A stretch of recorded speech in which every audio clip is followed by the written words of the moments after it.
네, 안녕하십니까. 2021학년도입니다, 이제. 오늘 좀 순서가 좀 바뀌어서요. 세계사 먼저 지금 개강을 하게 됐습니다. 오늘 강의 순서는 그 주별 강의 실러버스 올려놨으니까 거기 아마 참고하셨을 걸로 생각됩니다. 예습 복습 잘 하시고요. 특히 1, 2월 달에는 예습 안 하시면 강의 따라오기 어렵습니다. 세계사 아마 중고등학교 때 배우지 않으신 분들이 그동안의 경험으로, 제 경험으로 보면 60%가량 됩니다. 60%가량이요. 그래서 60%에 해당되시는 분들은 오늘부터 중고등학교 EBS 강의 가운데 세계사 관련 강의를 병행해서 들으실 것을 권장합니다. 아시겠습니까? 여러분들 뭐 유명하신 EBS 선생님들, 세계사 강의 잘하시는 분들, 그런 분들 강의를 들으시면 되겠습니다. 중고등학교 세계사 EBS 강의나 교과서 내용 정도의 강의 수준은 임용시험의 강의 수준으로 보자라면 하 수준입니다. 상, 중, 하 수준 가운데서 하 수준입니다. 개론서 수준이 중 수준이라고 볼 수 있겠고요. 개론서에 해당되는 내용 가운데 단행본들 내용 수준이 상 수준이다라고 바라볼 수 있겠죠. 예를 들면 서양사 개론, 서양사 강좌, 서양사 강의, 서양사 총론, 서양 문명의 역사 이런 것들이 개론서입니다. 그 다음에 개론서는 모든 시대를 총괄하고 있는 연구 성과를 집대성해 놓은 책이기 때문에 해당 분야의 전문가들이 자기 시대의 전공 분야별로 쓴 단행본이라는 게 있습니다. 예컨대 김진경 선생이 쓰신 서양 고대사 강의 이런 책들이 마찬가지고요. 서양 중세사학회에서 쓰고 있는 서양 중세사 강의 이런 책들이 소위 단행본들이라고 말을 할 수 있습니다. 그래서 가장 낮은 수준, 기초 수준은 중고등학교 세계사 교과서와 교사형 지도서를 바탕을 두고 있는 지식 수준이다라고 보시면 되겠고요. 중수준은 아까 말한 5대 개론서 정도, 5가지의 개론서 정도가 중간 수준이다. 그다음에 가장 상층의 수준은 각각의 시대별로 2권에서 3권 정도 이렇게 간행되고 나오고 있는 시대별 강론서를 보는 것이다. 그게 상 수준입니다. 그럼 임용고시는 어디 수준이냐? 그 중과 상의 사이 정도다라고 보시면 되겠습니다. 중과 상의 사이. 그러니까 개론서 내용은 완전히 독파가 돼야 되는 것이고 철저히 이해가 돼야 되고 그 위에 개론서에 조금 깊이 있게 나오는 내용들은 강론서를 통해서 보충이 되어져야 된다라는 말입니다. 아시겠죠?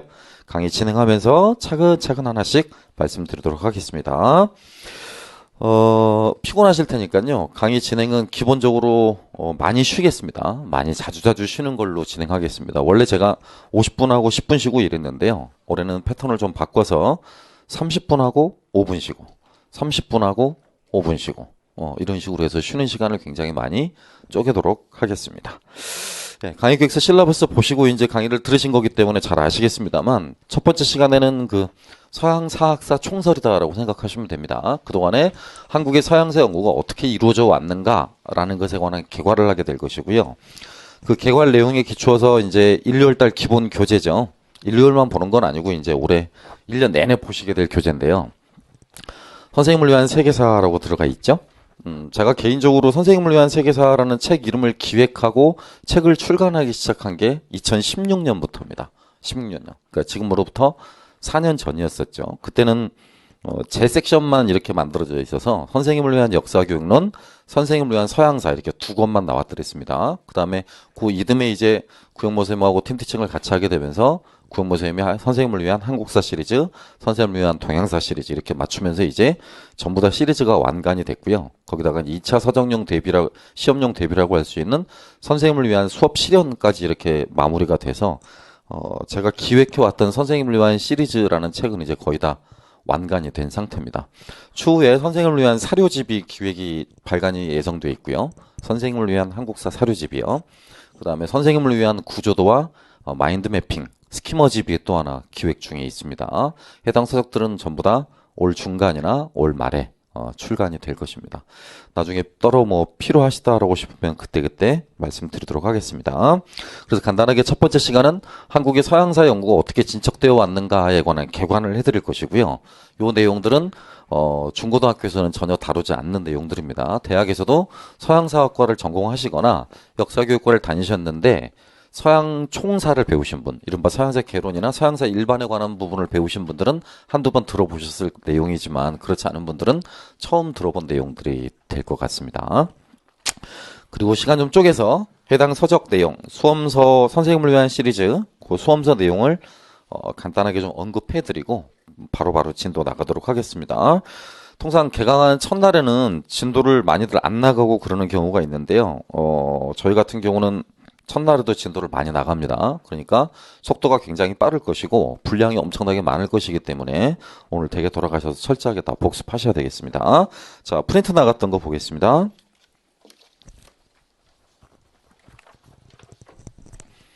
예, 제목이 뭐라고 써 있습니까? 한번 읽어보죠. 한국의 서양사 연구라고 들어가 있죠. 그러니까 정확한 이제 명칭을 쓰라면 한국의 서양사 연구의 동향 정도다라고 생각하시면 되겠네요. 역사교육 쪽에서도 양호한 교수가 2011년도에 그 한국 역사교육 연구의 동향이라는 책을 내셨듯이요. 서양사도 역시 마찬가지입니다. 서양사론이라는 정기 학술지 안에 보면 약 4년에서 5년 단위로 서양사의 학문적 연구 성과를 모으거나 집대성해서 소위 그 해당 분야의 원로 교수라든가 또는 중진 교수급에 해당하시는 분들이 사학사 쪽으로 정리를 해나가는 경우가 생깁니다. 한국사는 한국사 총 시리즈 가운데서 통상 1년 반에서 2년 단위로 그걸 정리해 나가기로 되어 있고요. 분과별이나 시대별 모임에서는 6개월 단위로 정리를 해 나가기로 되어 있습니다. 동양사는 서양사에 비해서는 조금 더 진척이 많이 이루어진 상태라 연구 본과가 4개로 나눠져 있긴 합니다만 동양사 역시 1년에서 1년 반 정도 이렇게 연구 성과들을 집대성하게 됩니다. 이때 연구 성과는 3개의 출처로부터 비롯되는데요. 하나는 학위 논문입니다. 학위 논문. 곧 국내에서 공부하고 있는 석사, 박사들의 학위 논문집이 하나가 있고요. 또 하나는 현직 교수들입니다. 현직 교수들을 중점으로 하고 있는 학회 활동의 학회지들을 말을 하고 있죠. 물론 여기는 SCI에 등재되어 있는 정식 학회지들을 취급하는 것입니다. 그 다음 세 번째는 학회주와는 별도로 동호회 성격을 띠고 있거나 연구단체의 성격을 띠고 있는 외부단체들이 있습니다. 이런 외부단체들에서 만들어내는 정기 잡지들 같은 게 있어요. 예컨대 서양사의 이론 부분을 다루는 카스모폴리탄이라는 잡지가 있거든요. 이런 카스모폴리탄이라는 잡지 같은 경우는 최근에 인도의 역사라든가 제3세기 식민지 역사 부분에서 역사서를 주체로 발돋움하고 있는 서발턴들이 어떤 식으로 역사를 기술하고 있고 서술을 하고 있는가에 관한 집중적인 논문들이 실려 있고 최근에 핫하게 굉장히 많은 글들이 쏟아져 나오고 있는 편이기도 합니다. 이상과 같이 약 3종류의 자원으로부터 쏟아져 나오는 글들이 매년 200편에서 230편가량이 돼요. 그러니까 그런 것들을 한 번씩 모아할 필요가 있다? 정리할 필요가 있겠죠. 주제별로, 또 지역별로, 또 분야별로 이렇게 묶어서 따로따로 정리할 필요가 있기 때문에 그런 정리한 글들의 내용 가운데 일부를 발췌한 것입니다. 아시겠습니까? 기억은 못 하셔도 되고 이런 차원에서 쏟아지는 논문들이 많아서 그걸 보기 좋게 좀 요약한 글이 여기서 말하는 김영한 선생의 한국의 서양사 연구에 관한 글이다 라는 정도로만 이해하시면 돼요. 알겠죠? 예, 뒷장 한번 넘겨보죠. 이 페이지 보시면 서양사 연구의 변천 글에서요. 개관 부분에 그렇게 딱 2가지 쓰여 있습니다. 서양 문물에 한국에 전래된 거, 이른바 한국사에서 배우셨을 때 그걸 서양의 학문이란 뜻으로 번역을 해서 서학의 전래라는 표현을 쓰고 있죠. 그죠? 통상 서학이다라고 한다면 학과 교가 구분되지 않아요. 학과 교가 구분되지 않는다고요. 바꿔 말하면 뭐와 뭐가 구별되지 않아? 서양의 학문과 천주교가 구별되지 않는다는 이야기입니다.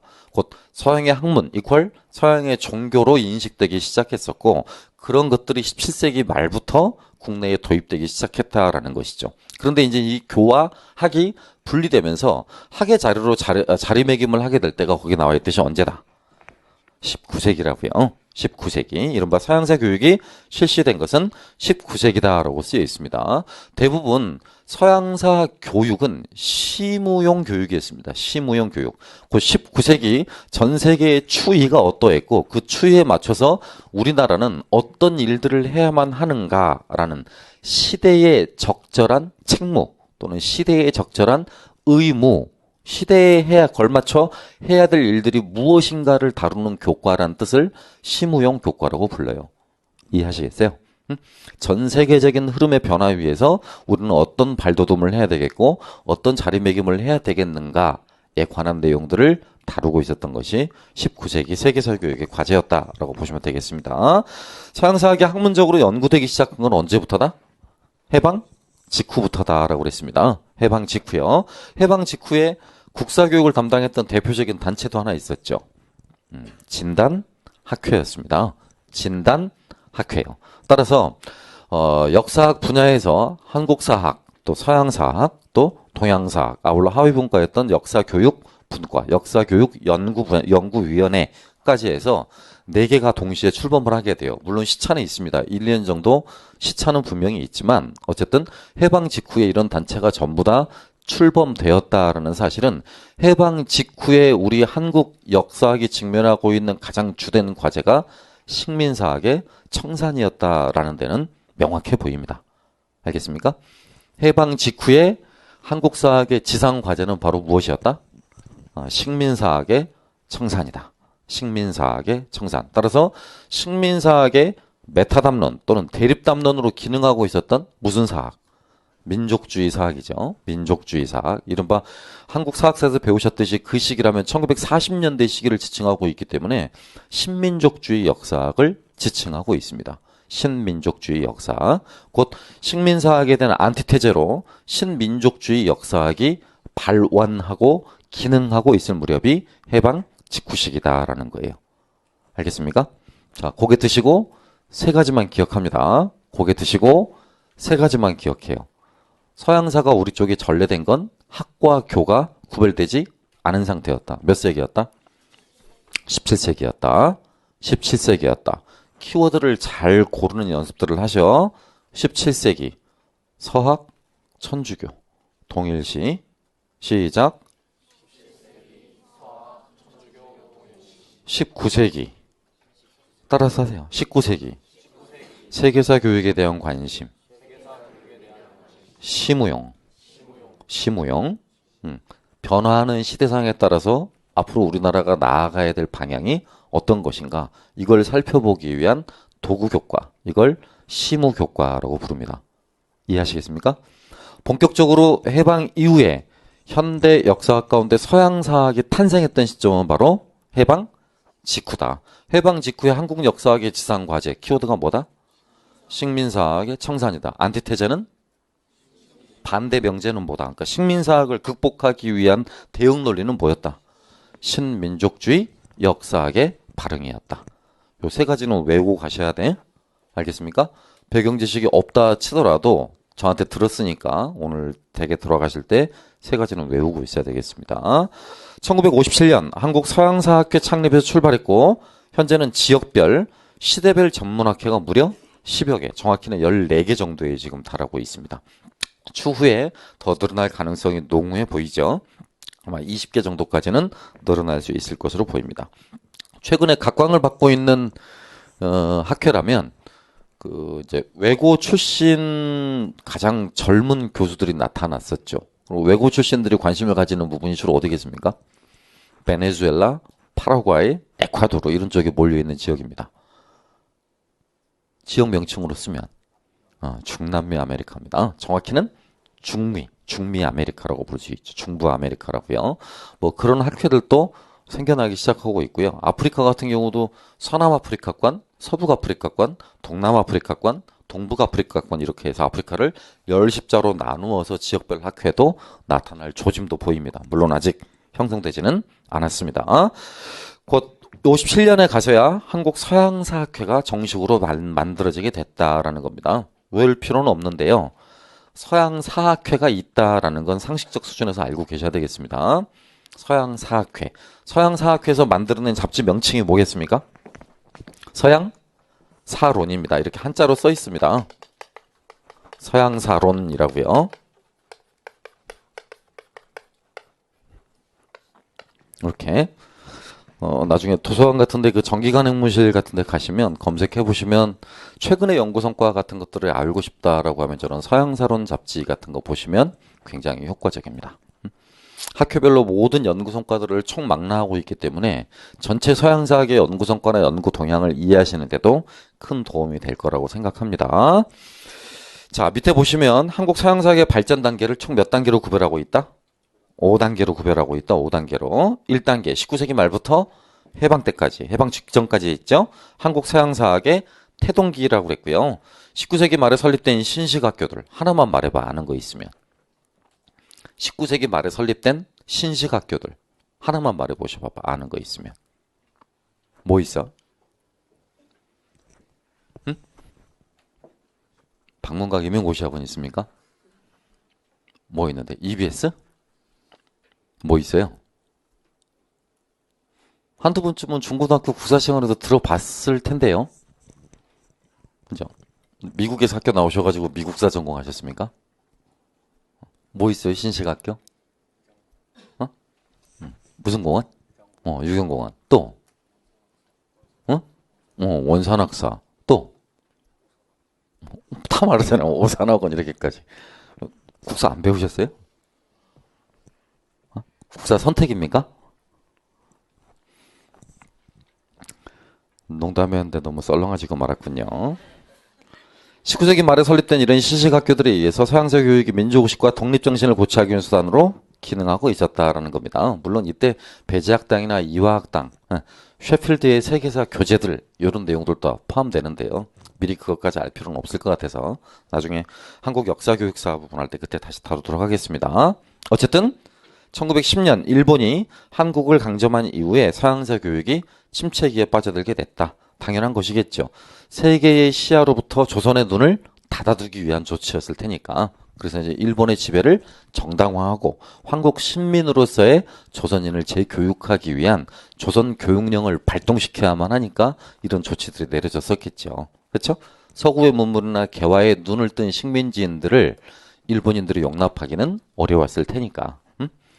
2단계는 45년부터 59년까지입니다. 서양사학의 탄생기라고 써 있고요. 요 무렵에 처음으로 이제 대학에 서양사 강의가 만들어지기 시작했고 연구가 시작됐습니다. 이 무렵에 서양사학회가 창설됐다. 아까 위에 몇 년? 57년이요. 해당 학회 잡지 이름이 뭐라고요? 서양사론이라고요. 창간됐다고요. 처음으로 이제 석사가 배출되면서 본격적인 서양사 연구가 시작이 됐다라고 그랬습니다. 그러니까 요 무렵에는 석사 학위를 가지고 있으면 대학 강단에 설 수 있었다라는 이야기이기도 해요. 이해하겠습니까? 그만큼 석사 학위자가 희귀했었으니까 여러분 표현으로 레어템이었으니까 이때는 석사 학위를 가지고 강의하신 분들도 꽤 됐고요. 심지어는 제가 91학번인데 저 학교 다닐 때도 석사 학위 가지고 대학 교수셨던 분들이 학교마다 150분에서 200분가량은 계셨던 것 같아요. 대학교별로 전부 다. 또 실제로 저도 그 세대이긴 한 것 같은데요. 저도 석사 마치고 바로 강의 나가기 시작했거든요. 그래서 박사 1학기 이제 시험 봐놓고 박사 시험 봐놓고 대기하고 있을 때 그때부터 대학 강의 나가기 시작했고 심지어는 박사 1학기 때 겸임 교수까지 했으니까요. 그러니까 크게 이렇게 뭐 놀랄 일은 아니겠죠. 그때 분들로 치면요. 저도 대학 처음 강의 나갈 때가 32? 셋? 그 무렵했던 것 같으니까요. 아무튼 이 시기에는 그런 경우가 굉장히 많았다라는 이야기입니다. 이 시기에 어쨌든 서양사학회가 창설되었고 서양사론이 만들어졌고요. 석사가 배출됐다고 그랬습니다. 큰 의미 없는 부분이에요. 3단계 서양사학이 형성했다. 의미 있는 부분입니다. 이제 이때부터 처음으로 이제 정식 독토렌 박사학위자들이 출연하기 시작합니다. 그래서 개설서와 시대사가 저술되었고 학술 연구 저서가 등장하기도 했습니다. 개설서 여러분이 알고 계시는 겁니다. 뭐 있겠습니까? 서양사? 총론이요. 총론. 총론이 먼저고 개론이 다음이죠. 그 다음이 강이고 그 다음이 강좌고요. 아시겠습니까? 그러니까 거기 집필하신 분들이 그 연배분들이다. 그 시대별로 50대, 60대를 맞이했던 분들이다라고 생각하시면 큰 오차는 없습니다. 계속입니다. 1970년대 초반에는 수준 있는 개설서 시대사가 저술되었고 학술 연구저서가 등장했다라고 그랬습니다. 이 시기 연구제는 대부분 뭐와 연관됐다? 근대화. 그건 기억하셔야 돼. 근대화. 그러니까 한국식의 근대화의 모델을 어디서 찾으려고 했던 것이다. 서양의 근대화 모델에서 찾으려고 했던 것이다. 그럼 서양의 근대화는 뭐와 동일합니까? 서양의 근대화는 근대화라는 표현이 결국 뭐 표현하고 일치하죠? 산업화라는 표현과 일치하죠. 그럼 산업화라는 표현은 두 가지거든. 하나는 위로부터의 산업화냐, 그지? 이렇게 또는 아래로부터의 산업화냐, 이런 양상이죠. 왜냐하면 서구의 모델이 저 두 가지였으니까. 이런 경로를 따르지 않는 독특한 경로라는 것도 있었거든요. 독특한 경로. 또는 제3의 경로, 이거 기출되었던 문제이기도 합니다. 이게 사회주의 경로 또는 소비에트 경로라고 부르는 건데요. 러시아식의 근대화 과정을 말을 하고 있습니다. 대부분의 동아시아 유교 국가들 같은 경우가 이런 모델을 따르겠지? 위로부터의 근대화 모델을 따릅니다. 근데 아셨다시피 위로부터의 근대화 모델이 성공적으로 마무리된 사례가 굉장히 드물죠. 그렇죠? 그래서 이게 실패로 돌아오는 다음에 어김없이 무슨 움직임에 부닥치게 된다. 아래로부터의 근대화라는 모델에 부닥치게 되겠죠. 그렇죠? 유럽 같은 경우도 나눠보게 되면 주로 이런 모델이 서유럽 모델이었고 이런 모델이 동유럽 모델이었습니다. 서유럽 모델, 동유럽 모델. 이해하겠습니까? 동아시아는 대부분 일본을 근대화의 창구로 여기고 있었기 때문에 일본의 근대화 모델의 전형이라고 할 수 있는 프로이센식의 근대화 모델을 따오게 돼요. 프로이센식의 근대화 모델을 따오게 된다고. 따라서 어디로부터의 개혁? 위로부터의 개혁을 착수를 하게 되고 그런 것들이 한계에 부딪히게 되거나 실패로 귀결되는 경우가 거의 대부분이었습니다. 이해하겠습니까? 그래서 우리나라 같은 경우도 그 시기 박정희 권력, 박정희 정권의 기본 모티브가 유신체제의 기만성을 감추기 위한 경제개발의 고도화 달성 또는 고도화 육성이라는 주제 하에서, 과제 하에서 이루어져 있었기 때문에 당시에 서양 사학자들에게 과제를 제시해주게 돼. 이른바 한국적 근대화의 롤 모델을 어디서 찾아와라. 서양에서 찾아와라라는 과제를 제시해주게 되죠. 그래서 이 무렵에 서양 사학자들이 근대화 모델에 대한 연구를 굉장히 많이 진행을 하게 돼요. 그래서 나중에 이제 심화반 때 가면 배우게 되겠습니다만 1910년대, 20년대 서유럽 근대화 모델을 둘러싸고 일어났던 납앤 스위치 모델, 납과 스위치라는 학자 사이에 있었던 봉건제에서 자본제로의 이행 과정에 관한 모델 이야기들, 이런 이야기들 또는 르네상스 마들에 관한 이야기, 그러니까 문화적 재변동에 관한 이행 모델에 관한 이야기, 이런 것들도 국내에 굉장히 많이 도입되고요. 그 탓에 요 시기에 지금 대부분 저서를 하셨던, 개론서를 집필하셨던 모든 분들이요. 책에 보면 여러분 한두 번쯤은 이렇게 보실 수 있을 것 같은데요. 서양사 총론의 저자, 그 다음에 서양 문화사 저자, 요런 분들이 대부분 다 전공 분야가 그래서 르네상스이거나 아니면 영국의 명예혁명이거나 아니면 프랑스 혁명이거나, 그러니까 근대화로 전환점이라고 할 수 있는 뭐에 대부분 초점이 맞춰져 있어? 혁명에 맞춰져 있어요. 혁명에. 이해하겠습니까? 1970년대 서양 사학자들, 그러니까 이 무렵에 개론서를 쓰고 있고 지금까지도 팔리고 있는 그런 개론서들의 저자들, 나종일 선생이라든가 민석홍 선생이라든가 그보다 좀 원로이신 더 윗연배신 차하순 선생님이라든가 이런 부분들의 다 전공자들이 전공 영역이 영국 혁명 부분이거나 시민혁명 부분, 저 미국 혁명 부분이거나 또 그보다 좀 후세계들은 프랑스 혁명이거나 이렇게 혁명사에 관한 모델들로 학위를 받으신 분들이 굉장히 많다고. 알겠습니까? 그것도 일종의 혁명을 무슨 모델로 포함시키고 있기 때문이다. 서양의 근대화 모델로 포함시키고 있기 때문이다 라고 말할 수 있겠습니다. 다음입니다. 4단계 94년도인데요. 한국 서양사학의 성장기라고 그랬습니다. 가장 중요하다라고 할 수 있는 게 이제 이때부터 직접 다이렉트로 이제 외국 유학을 갔다가 돌아오신 분들이 많아지기 시작해요. 대다수 그 이전 분들은 일본에서 수학하신 분들에게 학위를 받거나 본인이 직접 도일해서 일본으로 건너가서 또 하나의 창구를 거쳐서 서양사를 연구하게 되는데요. 요 시기 사학자들은 본격적으로 본인들이 독일에 가거나 본격적으로 본인들이 프랑스에 가는 과정을 토대로 해서 직접 언어, 그러니까 읽고 쓰는 능력에서 말하는 능력까지를 겸비할 수 있게 됩니다. 그래서 이 당시 가장 그 선호했던 대학 가운데 하나가 그 간호사들 파병되었던 독일 지역 말입니다. 보쿰 대학교라는 게 있었어요. 독일 보쿰 대학교. 과거에 여성부 장관을 지내셨던 정현백 교수도 거기를 나왔었거든요. 그러니까 국비 장학금으로 지원되는 독일형 대학들이 굉장히 많았고 그 독일형 대학들의 국내에서 굉장히 많은 사람들이 장학금을 받고 진학을 했던 관계가 많았었습니다. 또 아울러서 파리도 학문과별로 분과 영역별로 1, 2, 3, 4대학 나눠졌는 거 아시죠? 그 가운데서 주로 파리 3대학 쪽으로 진학하신 분들도 굉장히 많았었고요. 네, 그런 분들이 지금은 막 퇴임하신 분들입니다. 예컨대 서강학파라고 불렸던 분들이죠. 주명철 교수라든가 그의 동료이자 약간의 후진이라고 할 수 있는 서울대 주경철 교수라든가 이런 분들이 대체적으로 그런 케이스다라고 볼 수 있겠습니다.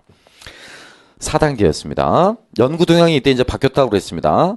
70년대 후반까지가 정치사, 경제사, 사상사가 위주였다라면 요 시기 80년대나 90년대는 사회사나 노동사의 비중이 커졌다라는 거죠. 뭐 아시다시피 이런 것들은 한국 사학과도 그 맥을 같이 한다라고 보시면 되겠습니다. 한국사 내부에서도 이런 사학의 풍을 땡땡 사학이라고 언급했었더랬죠. 80년대. 피플리 스토리라는 표현을 썼습니다. 민중사학이라는 표현을 썼었죠. 같은 맥락이었습니다.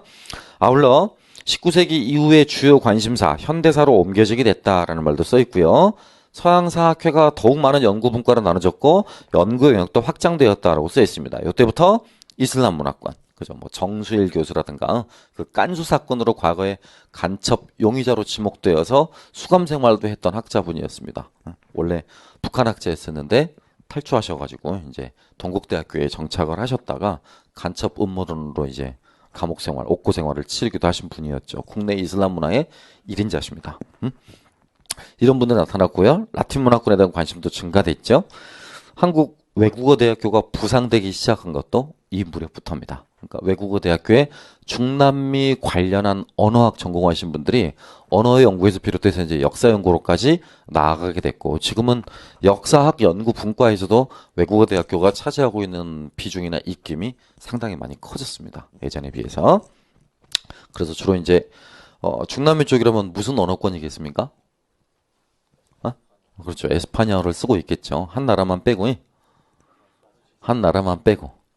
에스파냐의 식민지 경험을 하지 않은 브라질만 빼고 그러니까 포르투갈에 의해서 이제 16세기 체결된 조약에 의해서 브라질을 제외한 나머지 지역들은 전부 다 에스파냐어를 쓰게 됐었죠. 그래서 이제 해당 지역 에스파냐어를 연구하는 사람들이 많아지기 시작하면서 카탈루냐라든가 카탈루냐 이북 쪽 그러니까 이베리아 반도 쪽에 관심을 두는 사람보다는 중남미 아메리카에 관심을 두는 사람의 숫자가 획기적으로 늘어났고 지금은 역사학교 쪽에서 중남미 연구자들만 약 20여 명에 달할 정도로 굉장히 연구진이 많이 두터워졌습니다. 저 학교 다닐 때만 해도 2분 계셨거든요. 2분. 제가 91학번인데요. 중남미 연구자 딱 2분 계셔가지고 그러니까 중남미와 관련한 역사 연구를 자문하고 싶으면 그 2분한테밖에 가서 물을 수가 없는 상황이었는데요. 지금 이제 그 후학들이 많이 생기셔서 대부분 다 20여 명 정도 넘게 활동하고 있습니다. 주로 그 중남미 학자들 연령대는 저와 비슷합니다. 50 언저리에 있는 사람들이 대체적으로 그 연령대에 있는 사람들이 되겠습니다. 마지막 5단계입니다. 한국 서양사학의 도약기라고 부를 수 있죠. 연구 영역이 굉장히 늘었고요. 연구 업적도 비약적으로 증가하게 됩니다. 폭증이라고 말하는 게 맞을 것 같은데요. 이전 연도 4단계에 비해서 연구 업적물의 수가 약 3배가량 늘어나게 되니까 굉장히 많이 늘어나는 셈이죠. 포스트 모더니즘, 신문화사, 오리엔탈리즘, 유로센트럴리즘, 서구중심주의요. 이런 것들에 관한 논문을 또 쏟아지기 시작했고 세계화와 세계사에 대한 새로운 인식 이런 것들도 엄청나게 많이 쏟아지기 시작했습니다. 또 역사 교육론에서 다루겠습니다만 크로스 리저널 히스토리라고 부르는데요. 크로스 리저널 히스토리. 지역을 가로지르는 역사라고 번역합니다. 횡지역적 역사라고 부르기도 해요. 지역과 지역 사이를 가로지르는 역사에 관한 서적들도 엄청나게 많이 등장하기 시작해요. 뭐 대표적으로 음식의 역사, 누들의 역사, 향신료의 역사, 기타 등등 무엇의 역사, 초콜릿의 역사, 커피의 역사 이런 것들 많이 책들 있죠. 단행본들. 대부분 다 요 시기에 기획되고 발행되었던 내용들입니다. 그런 역사 학풍을 크로스 리저널 히스토리라고 부릅니다. 횡 지역적 역사라고 부르죠. 또 반면에 그 특정 지역과 특정 지역 사이에서 일어나고 있는 역사 변화의 움직임을 다루는 영역을 인터 리저널 히스토리라고 불러요.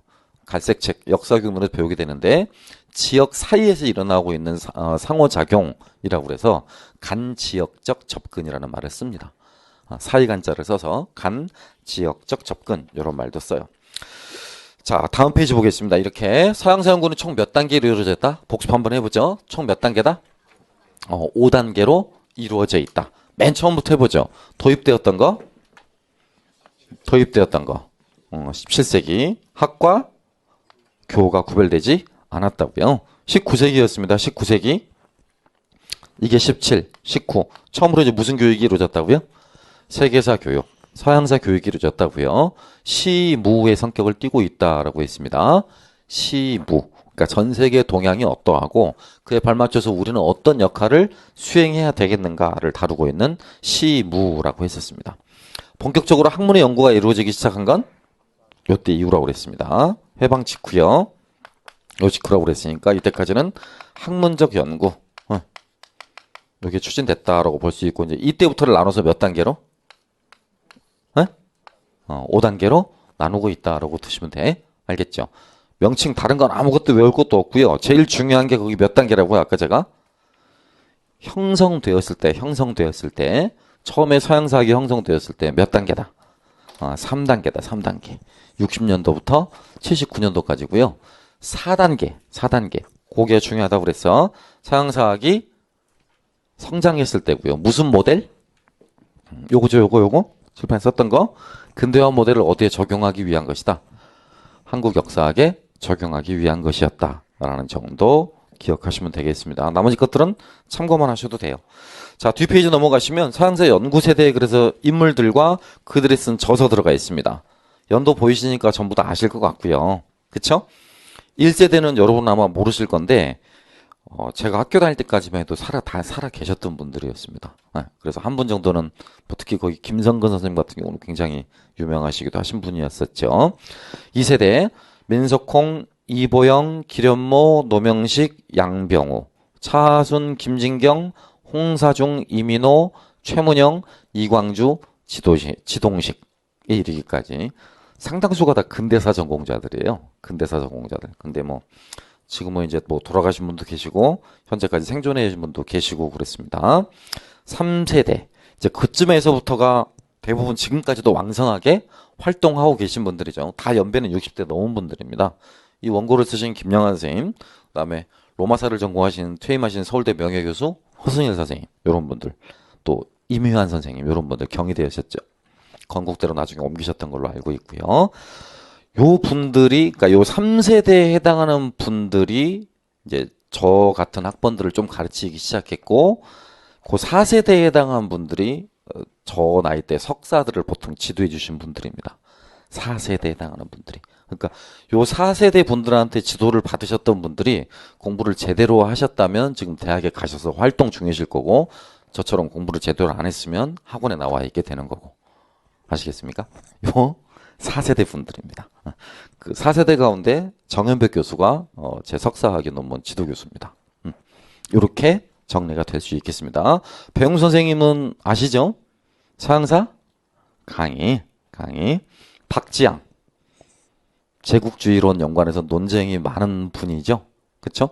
저처럼 좌쪽으로 좀 편향되어 있는 사람들에게는 굉장히 공격을 많이 받으시기도 하시는 분들입니다. 우의 상징처럼 보여지는 분들이니까요. 그 다음 이주영 선생, 미국사, 국내 미국사 연구의 최고 권위자다라고 생각하셔도 되고, 미국사로 학위를 받으신 분 가운데 이분의 세례를 받지 않은 경우는 없다라고 해도 과언이 아닐 정도로 유명하신 분입니다. 자, 그런 분들이 그렇게 책도 쓰셨어요. 이번 선생님이 쓰신 미국사 개설, 차원 선생님이 쓰신 서양사 총론, 민석홍 선생님이 쓰신 서양사 개론. 그렇죠? 개론이 몇 년도 책인지 아시겠죠, 이제? 그렇죠? 총론이 몇 년도 책인지 아시겠죠? 그렇죠? 그러니까 트렌드가 이제 왜 기출이 그 서양사 강좌에서 많이 나오는지도 아시겠죠? 이제 책을 버릴 때가 됐어요. 우리가 버릴 때가. 서양사 개론과 총론 안녕. 강좌 어서 와. 이제 이럴 시대가 됐죠. 바로 직전 연도 시험, 그러니까 한 달 전 무렵에 봤었던 시험에서도 서양사 강좌에서 정확하게 두 문제가 나왔으니까요. 아마 올해도 마찬가지일 거라고 봅니다. 그래서 설명회 때 제가 말씀드렸듯이 올해는 강의 전체적인 진행을 서양사 개론을 뼈대로는 합니다만 개론 내용을 50, 강좌 내용을 50 이렇게 섞을 생각입니다. 작년 같은 경우는 개론이 한 70, 강좌가 한 30 이 정도 있었거든요. 근데 올해는 강좌 내용을 조금 더 포괄하고 늘려서 특히 사회사나 문화사 또 젠더사 이런 부분에 수업 내용을 훨씬 더 늘려갈 생각입니다. 자, 연구세대는 참고만 하시고요. 만약 여러분이 아시는 여러분 대학 교수님들이 안 보이시는 경우가 많을 거예요. 박윤덕 외자에 포함되어 계신 분들입니다. 알겠습니까? 여러분 대학에 여러분 가르쳐 주셨던 교수님들은 그 외자에 포함되신 분들이 거의 대부분일 거예요.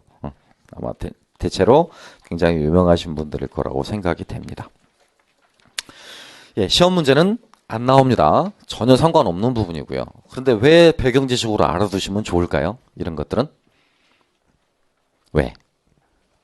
학문하는 방법은 다르니까. 학문하는 방법은 뭐 하는 방법과 시험 준비하는 방법과 학문하는 방법은 다르니까. 여기가 학원이니까 시험 준비하는 건 100% 확실한 기구지만 이 가운데는 대학생만 있는 게 아니라 대학원생도 있거든요. 그러니까 대학원생의 니즈를 조금이라도 수요를 충족시켜 줄 거면 부분적으로 이런 내용들도 들어갈 수밖에 없고요. 참고로 제가 강의했던 뭐 학부생들한테건 교육대학원생들한테건 강의했던 내용 가운데 일부 내용들도 중간중간에 들어가게 될 것입니다. 그러니까 추후에 대학원을 진학하시거나 뭐 대학원 졸업하신 분들은 상관없고 졸업했다고 치더라도 이제 저처럼 박사 하시면 또 이제 이야기가 달라지겠지. 추후에 그렇게 하실 생각이 있으시다라면 조금씩이라도 도움이 되시라라는 차원에서 많이는 안 할 거고 아주 조금씩만 깊이 있는 내용들도 소개해 드리도록 하겠습니다. 잠깐만 쉬겠습니다.